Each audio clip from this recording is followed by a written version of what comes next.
everyone! Today the Bookworms are going to be reading The Tale of Tom Kitten, written and illustrated by Beatrix Potter. Let's get into the book!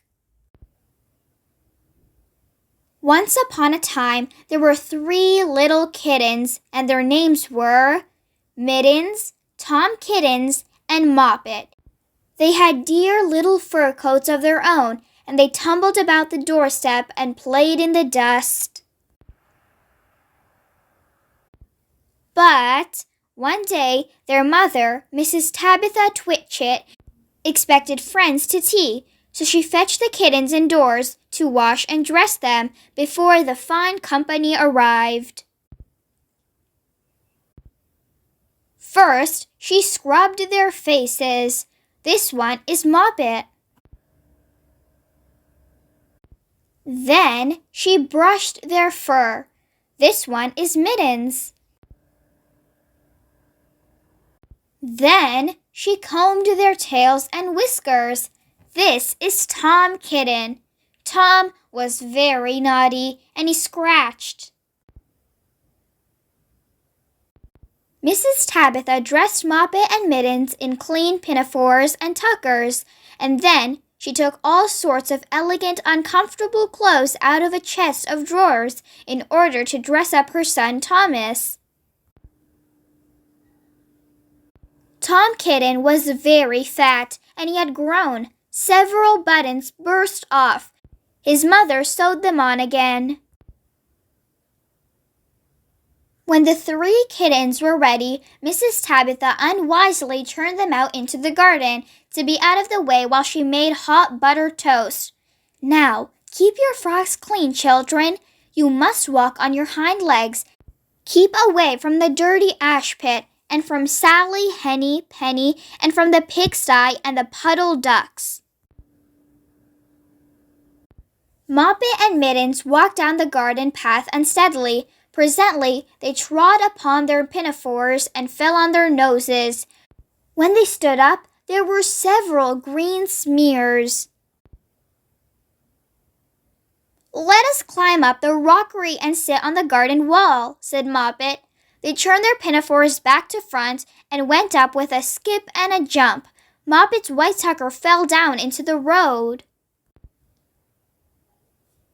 Tom Kitten was quite unable to jump when walking upon his hind legs in trousers. He came up the rockery by degrees, breaking the ferns and shedding buttons right and left. He was all in pieces when he reached the top of the wall. Moppet and Mittens tried to pull him together. His hat fell off, and the rest of his buttons burst.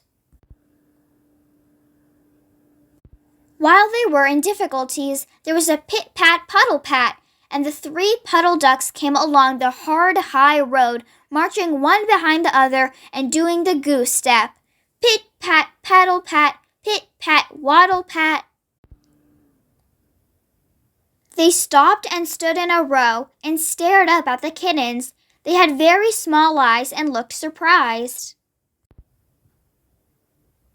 Then the 2 duckbirds, Rebecca and Jemima Puddle Duck, picked up the hat and tucker and put them on. Mittens laughed so that she fell off the wall. Moppet and Tom descended after her. The pinafores and all the rest of Tom's clothes came off on the way down. "Come, Mr. Drake Puddle Duck," said Moppet. "Come and help us to dress him. Come and button up Tom." Mr. Drake Puddle Duck advanced in a slow sideways manner and picked up the various articles. But he put them on himself. They fitted him even worse than Tom Kitten. "It's a very fine morning," said Mr. Drake Puddle Duck. And he and Jemima and Rebecca Puddle Duck set off up the road, keeping step. Pit-pat, paddle-pat, pit-pat, waddle-pat. Then Tabitha Twitchit came down the garden and found her kittens on the wall with no clothes on. She pulled them off the wall, smacked them, and took them back to the house. My friends will arrive in a minute, and you are not fit to be seen. I am affronted, said Mrs. Tabitha Twitchit. She sent them upstairs, and I am sorry to say she told her friends that they were in bed with the measles, which was not true. Quite the contrary, they were not in bed, not in the least. Somehow, there were very extraordinary noises overhead, which disturbed the dignity and repose of the tea party. And I think that someday I shall have to make another, larger book to tell you more about Tom Kitten. As for the Puddle Ducks, they went into a pond. The clothes all came off directly because there were no buttons. And Mr. Drake Puddle Duck and Jemima and Rebecca have been looking for them ever since. The end. That's it for today, everyone. I hope you guys enjoyed. For more read-alongs like these, don't forget to subscribe. If you enjoyed the book, give it a big thumbs up and share it with a friend. Don't forget to join us every day for a new video with a fun read-along. I'll see you guys next time. Bye.